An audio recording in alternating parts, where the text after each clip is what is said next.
大家好，我是电脑王阿达。那影片开始前请大家先为这个影片按个赞，这会让更多人有机会看到这部影片，对我来说相当重要。谢谢大家。那你是否曾在网络上搜寻的时候花大量的时间浏览一堆不相干的连结，还要反复修改关键字，还是找不到满意的正确答案呢？举例来说假设在网络上看到一个食谱，这个cheese蛋糕看起来好像很好吃。但是呢，它这边写叫鸡蛋4个低筋面粉，其实这个东西吃起来肥不肥啊？那你就把它的内容，我们就直接贴到一般的搜寻引擎上，那出来它还是这个内容，它会找到这个页面，但是呢，它并不会给你计算热量，而且也没办法解决你的问题。那我们再另外举一个例子那我们一样这边输入 Switch 1代跟2代差异来搜寻，它虽然会有一些东西，但是呢，你还是要一个一个点进去看。那变成说你还是要浪费那个时间去看，而且在网络上会有一些文不对题的内容，这种情况老实说是很正常的。因为一般的搜索引擎它的原理是透过网络爬虫，把网络上的所有页面的资讯都爬一遍，爬完之后再依照关键字跟 SEO 还有一些他想要吐的广告内容整理完之后，然后吐给使用者去看。不过这样的搜寻结果也导致如果使用者想要搜寻一些资料的时候，你就必须像我刚才讲的，一个页面一个页面点开来看，看了半天之后，不一定是你想要的答案，或者是说它的内容资讯是很片段的，变成说你还要自己去整理那些内容。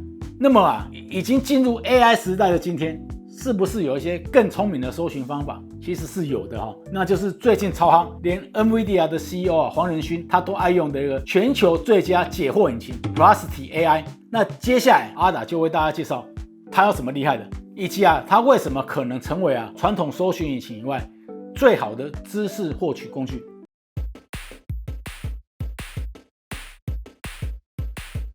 Perplexity 它跟传统搜寻引擎最主要的差异其实有几个。第一个 ，Perplexity 它会精准的回答，它不像传统搜寻引擎，它只会提供连结列表。Perplexity 呢会直接列出完整的答案，并附上可信任的一个来源，让你方便确认讯息来源，避免被假新闻或 AI 幻觉的情况骗到，大大减少错误的发生。第二个就是即时分析，你不需要自己去筛选资讯 ，AI 自动就会帮你整合最重要的内容。那第三个就是互动式提问，它可以追问细节，让搜寻的结果更正确，而且更符合你的需求。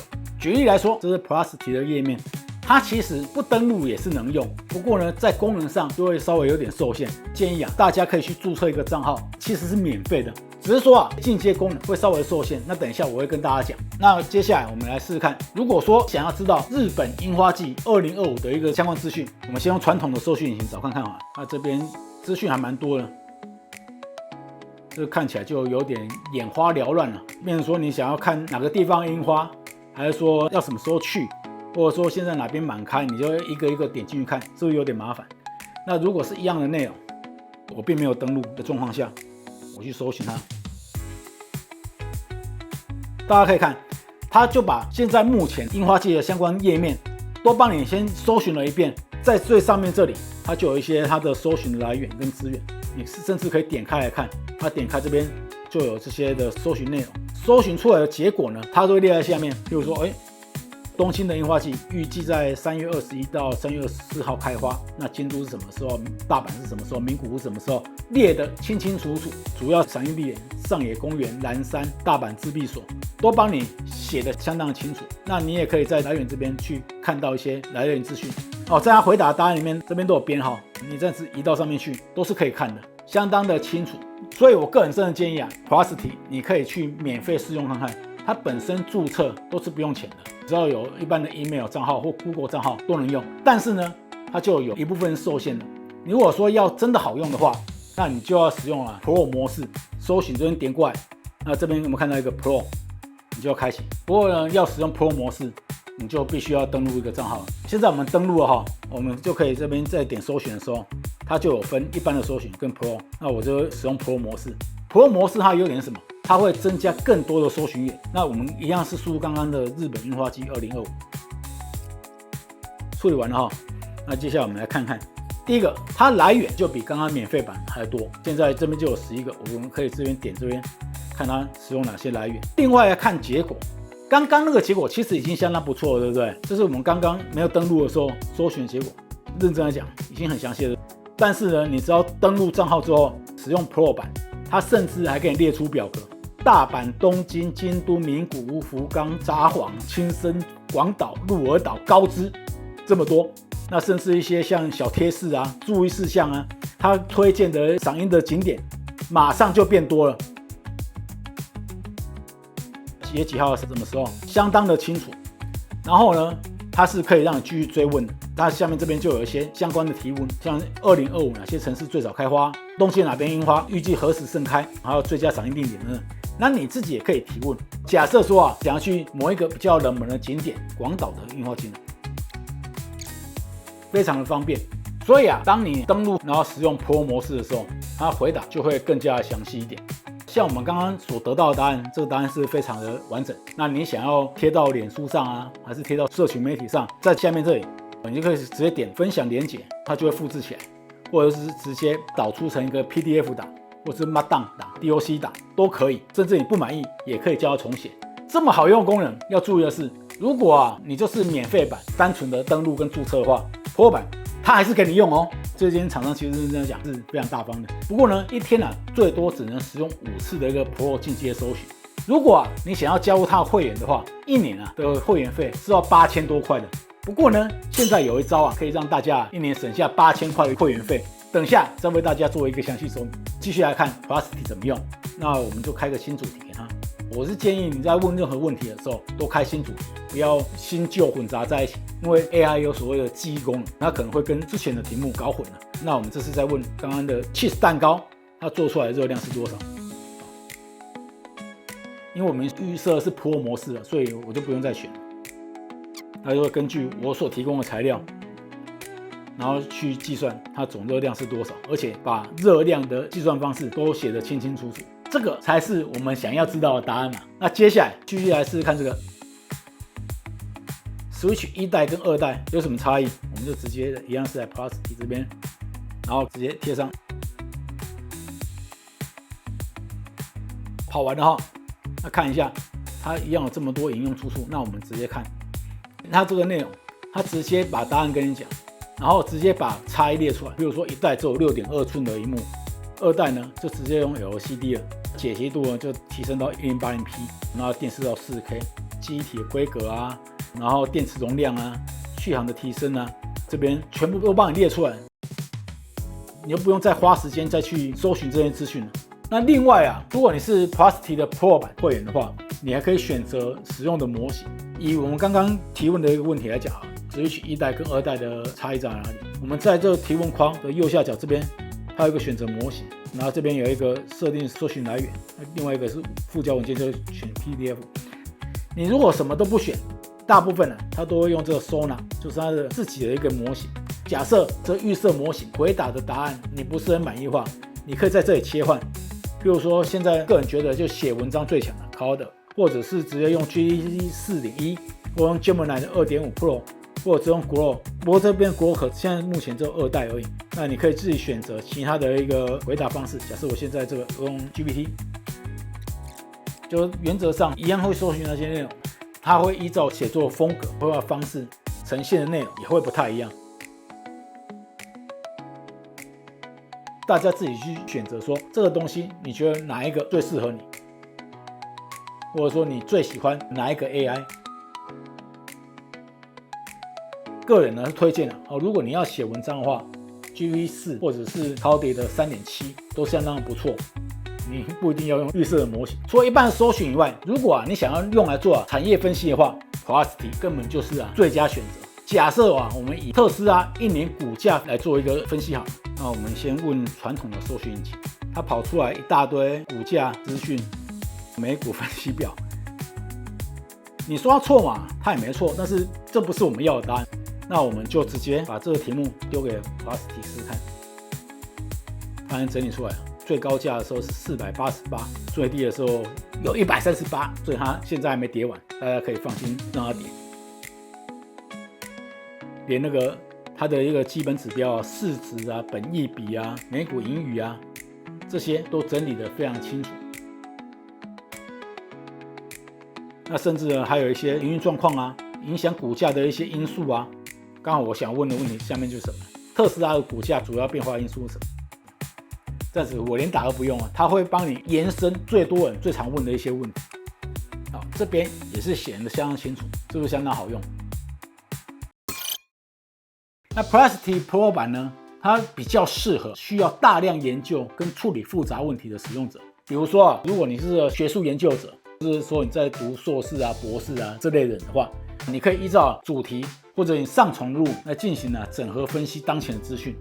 或者是是个商业分析师、股票分析师，或者说是那个公司里面专门负责趋势的人的话，那么你可以及时去获得各种产业资讯以及竞品的对照情报，它可以大量节省你收集资料的时间。如果你跟我一样是个创意内容的创作者的话 ，Plasty 它可以协助你去做脚本的创作、文案编写。那像这一部影片，其实我就有使用到 Plasty Pro 来进行协助。当然，我不是直接把它稿子拿出来，我是直接念给大家听。我当然要加入我自己的观点，还有我想要讲的内容来进行润饰。这样的流程，它大幅加快了我的创作的一个进度，我是觉得相当的好用。那接下来阿达为大家简单介绍一些使用上的情境。如果说我们今天是想学一门新的知识，譬如说想要学 Python 好了，像我完全都不会电脑程式那我就是说。问他这样子好了，那我就使用 Pro 模式出来了。他会建议初学者一开始要先装 Python 这个环境嘛，然后撰写第一个程式，这些东西教得很清楚。那你可以用追问的方式，就要一样一样的帮你列出来，甚至这边还有后续延伸的东西。都相当的清楚。接着，我们改用研究的方式去做。刚刚的内容其实已经算蛮详细的，对不对？那用研究的话，它列出的就会更清楚。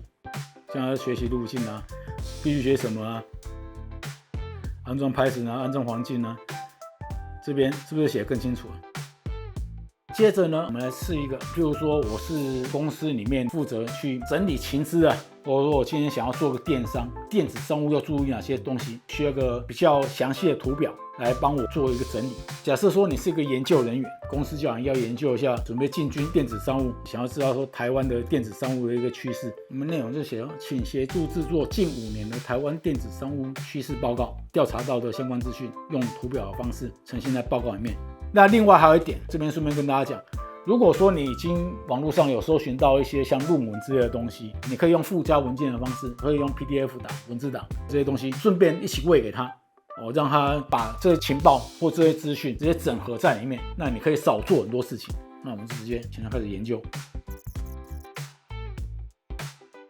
他现在就生出来了，